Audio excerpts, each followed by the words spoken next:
Good evening, everyone, and welcome back to the Love the North podcast. I'm your host, Michael Richardson, local author and a bit of a historian buff, if I will. We are here tonight to talk about military and military heritage and the next generation, perhaps, focusing mostly on cadets. If you like what you're seeing tonight, please feel free to subscribe to the podcast. The details will be on the channel. Joining me tonight are our guests. I have Jerry Bradley and Graham Bromley. They're both members of the ANAVETS organization, which we had done a previous show with just Graham and I, where we describe a little bit about that. So we're going to talk about that tonight, but as well, Jerry has been a member of the Navy League for a rather long time, and he is here to share his story and experiences with us this evening, and we're very lucky to have him here. Gentlemen, thank you so much for joining me. So I think what we'll do to start, Jerry, for those, including myself, who aren't overly familiar with the Navy League and what that's all about, if you can tell us a bit about that and what their main mission and purpose would be, and we'll go from there. Okay. The Navy League is a civilian body that sponsors the two cadet corps in Sudbury, the Navy League cadets, 9 to 12, and the Sea Cadets, 12 to 80, until their 18th birthday. It's been going since 1943. Wow. And quietly, except on days when we do help the Legion when they have their poppy sales, and we look after Costco. So that's where we're there. The week after the main drag in the city. Oh, very good. We look after Costco for the Branch 76, and with cadets and officers and some members of Navy League. So that's the only time that we're really out in the open, except annual inspection, which is coming up shortly. Oh, very good. They'll be there as sponsoring bodies. Oh, very nice. Now, do the officers for the Navy cadets come from the Navy League, or is it completely separate? Navy League cadets are separate officers. They don't hold a commission at all with anybody, where the Sea Cadet officers actually hold a commission and are employed by the Department of National Defense. Oh, wow. Okay. Mm-hmm. Very interesting. Now, the annual inspection, you did touch on that. I have a little experience from my youth. I was in Air Cadets. Sorry, don't hold that against me. Well, but I'm not overly familiar with what the Sea Cadets do, and we will get into that if you'll indulge me. But the annual inspection coming up, for those of you who don't know, every year at the end of the season, if you will, the cadet squadrons do a parade, if you will. This is open to the public, and it's there for the young men and women in the squadron to show off their talents for drill. Often the band will play if there's a band associated with the squadron. So their annual inspection is coming up for the Sudbury Squadron. When exactly is that? Let's let the people know about this one. It's on a Monday night, Okay. June the 8th, Okay. at the Sudbury Armoury. And now, it's a combined inspection with the Navy League cadets and the Sea Cadets. Used to have separate inspections, but now we combine them. And the Sea Cadets are actually marked on their display what they do, and it ends up we've had the top cadet corps in Canada 5 times. Wow. So in a long time, since 1943. So it's something that we look forward to, and the cadets look forward to it as well. It should be their best night of the year. Yes, yeah. Are there any special reviewing officers that come down for the inspection? Yes, they usually have an officer from out of town. I don't know this year if the van is going to make it, so I won't name him. Just in case? it's hard, especially when you're dealing with the Department of National Defense. They could be here today and somewhere else tomorrow. Means Absolutely. they missed today, but they'll be the Navy cadets will have usually a former commanding officer or so to do their inspection. Nice. Is there a band with the local squadron? No, for the first year, and well, actually, since the epidemic we had a little while ago, we haven't had a band. Oh, And we had a band in Sudbury. We were probably one of the best known bands because we were here since 44 wow. to about 3 years ago. Oh, So we haven't had a band. that's a shame. Now, as a matter of fact, when I was commanding officer in 1971, I had a 45-piece band Wow. and another 50 or 60 cadets besides. So we were quite a. Now, today, they're down to 30-some cadets. Ooh. They're hoping to enlarge their corps and recruit a few more people. Actually, now they recruit girls as well. Well, since 1975, we've had girls. Nice. So it's made a big difference.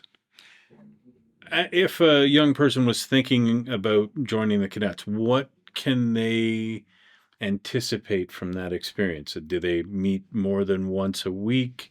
And what do they do during the weekly parade?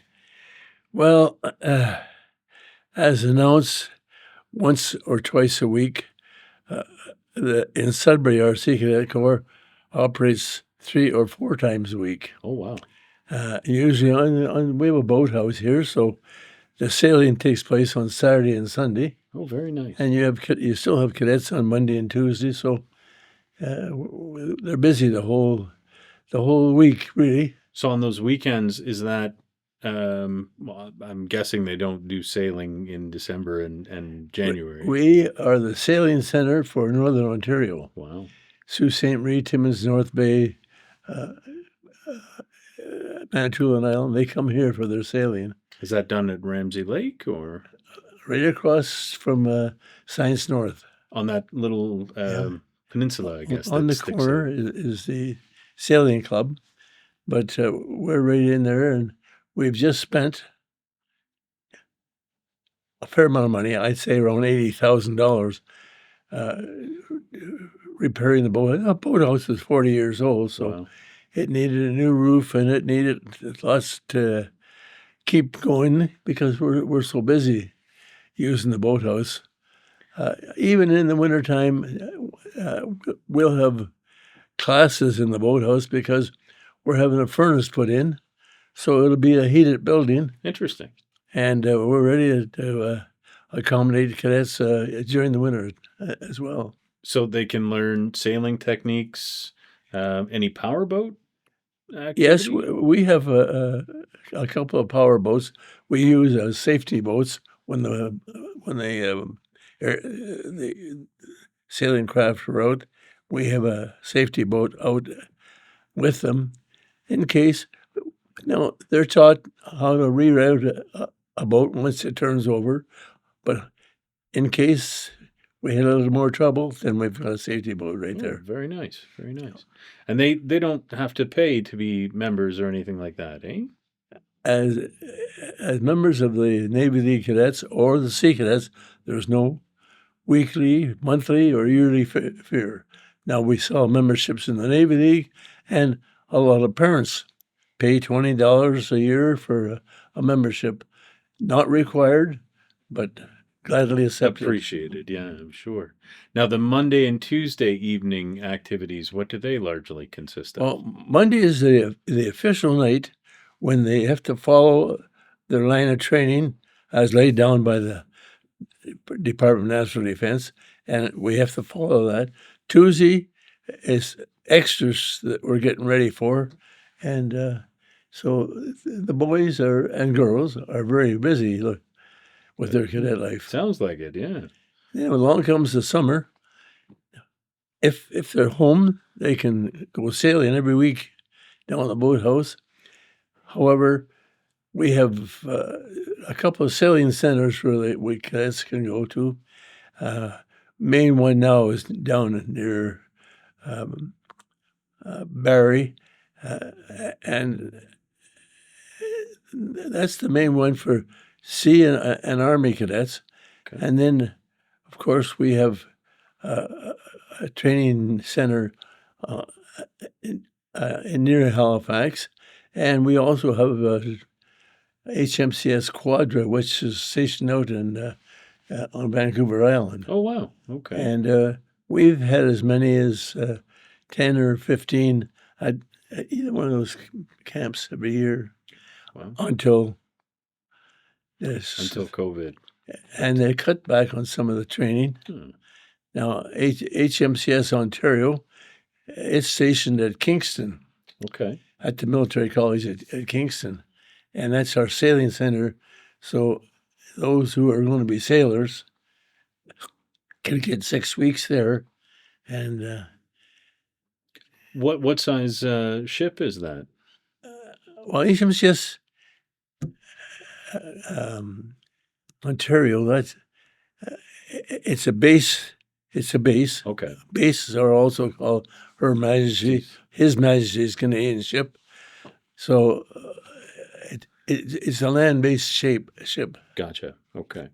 So on the either side of the coast, are there any naval vessels that the cadets would actually serve on and train on? Yes, they'll get out on a vessel of some sort. Wow. Either coast. And I've been to both coasts, of course, over the years, and have been on a number of different ships for the adventure and to find out what it's all about. Because we've had a number of cadets go into the forces straight from cadets right into the Navy. Mm-hmm. One year we had 30 years ago, the Department of National Defense came out with a join up at 16. Wow. And be guaranteed a petty officer second class in 3 years. Wow.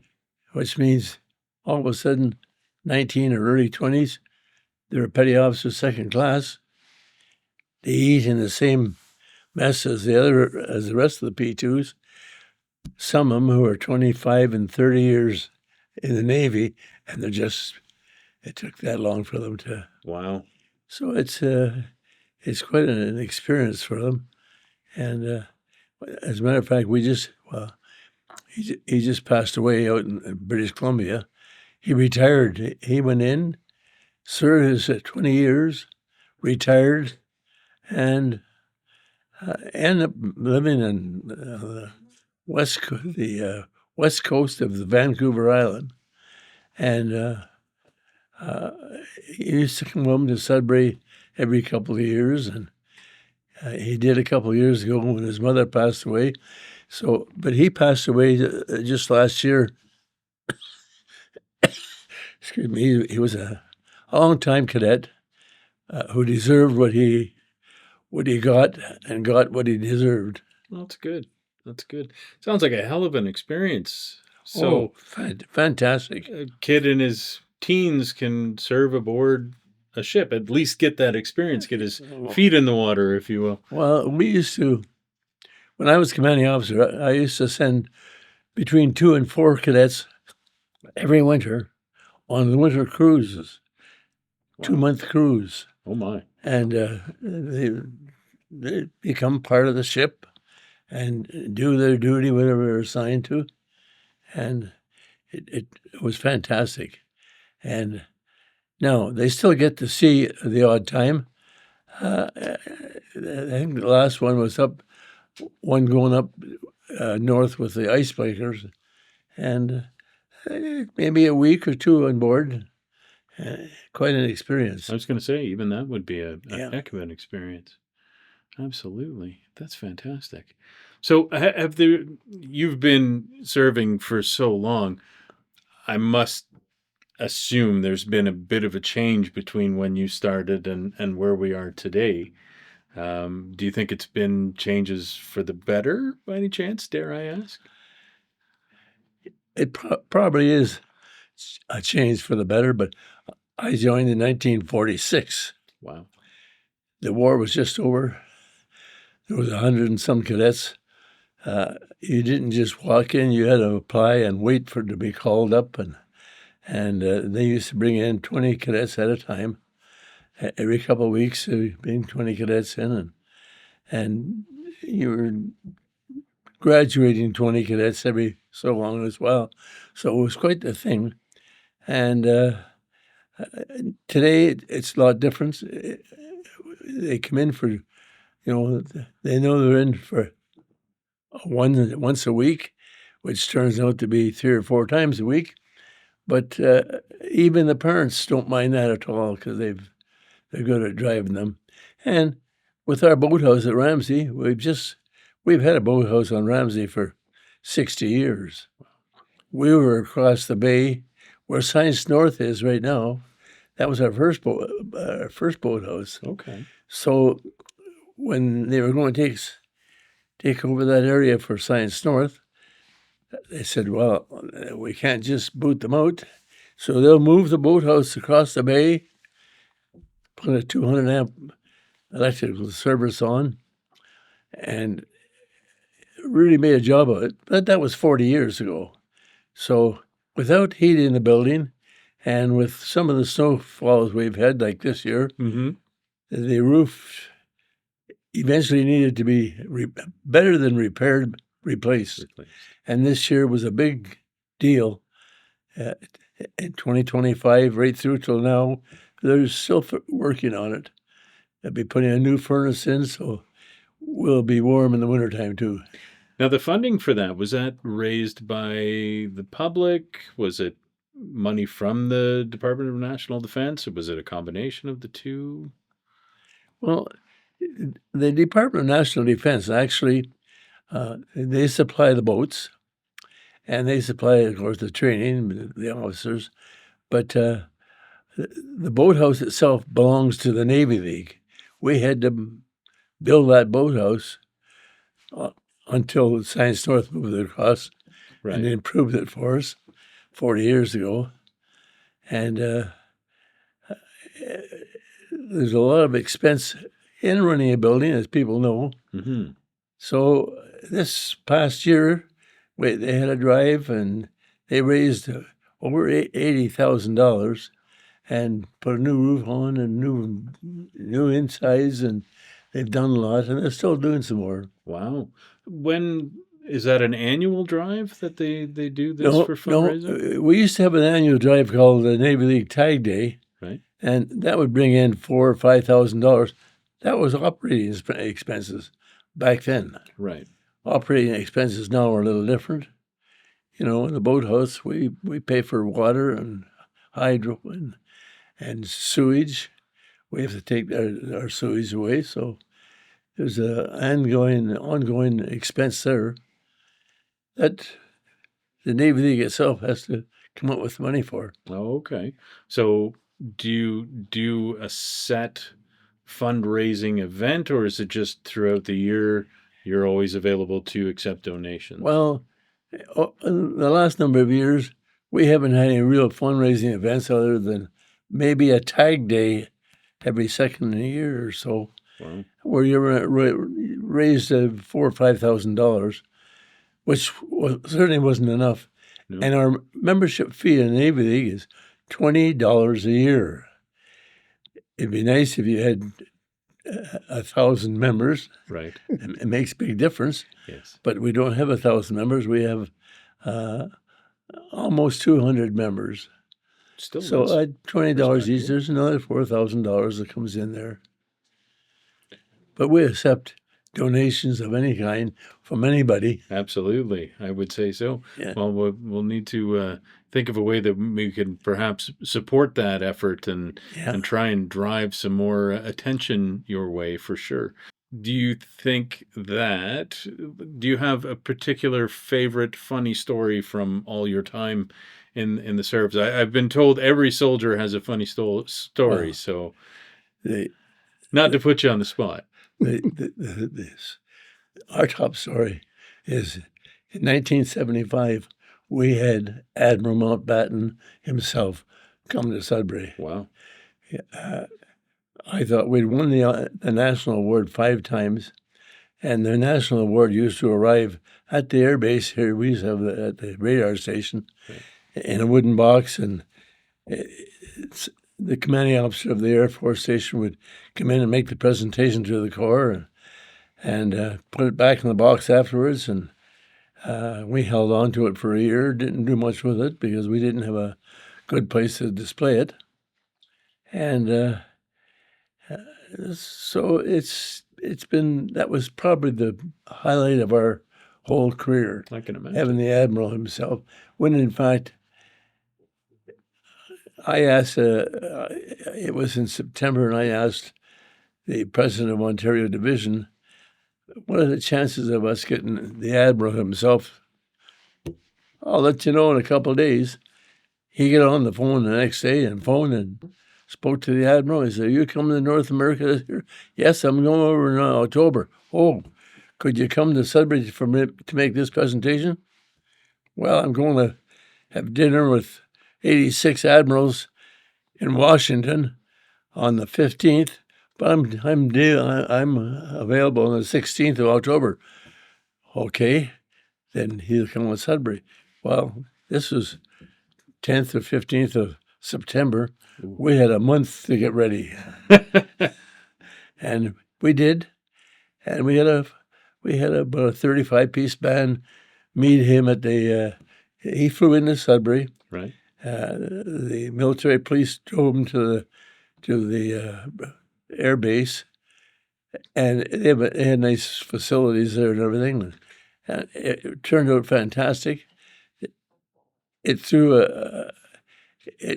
something at the commanding officer of the radar station. All of a sudden, he's got authority, and he's got to look after an admiral. Absolutely. Well, there's more than just. It turns out at that time the radar station came under CFB North Winnipeg, and unbeknownst to most of us, they had 5 different snipers up in the hills, armed and ready in case. Wow. And the base was closed off the day before, so that unless you lived on the base, you couldn't get on the base. Wow. And it was quite a thing he said to me, "Jerry, this is either going to make me or break me." But it was quite a thing. He had the Admiral. That was our top. But we've had some fantastic trips. A year after he was assassinated, we organized a trip to England. Oh, wow. And 125 people flew to England and spent 10 days in Ramsey, Wow. where Mountbatten's home was, and visited the home, and they did sailing, and we visited London, of course, and it was a very exciting time for 125 people. I bet. Roughly, I think we had 100 cadets and about 25 adults accompanied. A couple of parents came, and it was really a super trip. Absolutely. That was our biggest one-day trip. We did go to Florida one year. Wow. 10 years in Florida, and we went to Cape Canaveral and had a tour of we saw what eventually ended up in the air. We were in the room that only congressmen were allowed to see, and we got to see this thing that eventually ended up in the skies. That's fantastic. So that was quite exciting and we flew down. No, we went down by bus that time. 125 people on 2 buses, and it was quite a trip. And I think of the 125 people, it was only 5 or 6 people who had ever been to Florida before. Wow. So it was quite a deal in February to go actually get in swimming in the ocean. I bet, yeah. Yeah, it was a real deal for the cadets. And they've had trips out west to Edmonton, to the naval base. Actually, it's a regular force base now in Edmonton. So they've had some fantastic trips, and they still They still get away 1 or 2 at a time now on some special trips, but things are picking up again. Well, that's good. Well, yeah, we definitely need to support the Navy League and the Navy Cadets. It's an experience that kids won't find anywhere else, I don't believe. No, that's true. In the cadet organization in general. But if you're into aquatic pursuits, if you want to learn how to sail, if you want to learn discipline for your children or anything like that, the cadets is an excellent way to do it. It doesn't obligate you to join the regular force military after that, but it does give them a taste of it and to see if it's something that they would be interested. Gentlemen, I can't thank you enough for joining me tonight. Jerry, Graham, thank you so much for your time. We'll definitely see what we can do to help encourage kids to come out and see you, and maybe for some adults to come and join the Navy League. Very good. Thank you so much for your time tonight. Thank you. Thank you, Mike.